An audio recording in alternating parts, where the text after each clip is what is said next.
actually wondered whether I could be a permanent deacon someday. Not because I figured out my vocation already, I definitely haven't. I don't currently discern a call to the priesthood, and I'm still open to whatever God ultimately calls me to. But the permanent diaconate interested me because it allows a man to serve the church through ordained ministry while still living and working in the world. And if he's already married before ordination, having a family. So I asked about it.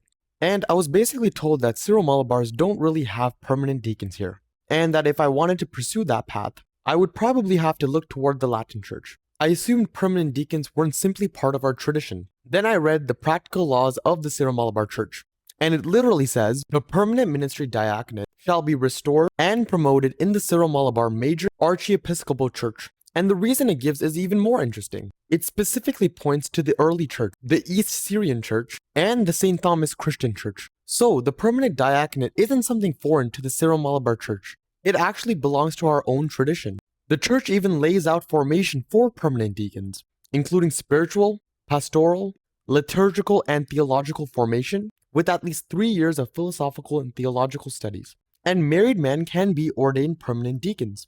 The law specifically says if a candidate is married, he must provide his marriage certificate and the written consent of his wife.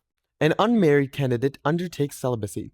Then I asked my priest how many Syro-Malabar permanent deacons we currently have in Canada. He told me 0. But that doesn't mean our bishop or eparchy is doing anything wrong. The same law explicitly leaves it to the eparchial bishop to determine whether permanent deacons should actually be established in his eparchy. What surprised me wasn't that Canada currently has none. What surprised me was that I grew up Syro-Malabar and didn't even know that this ministry belonged to our own tradition. And I think that's another reminder of how much there still is for us, especially in this diaspora, to learn about the church we inherited.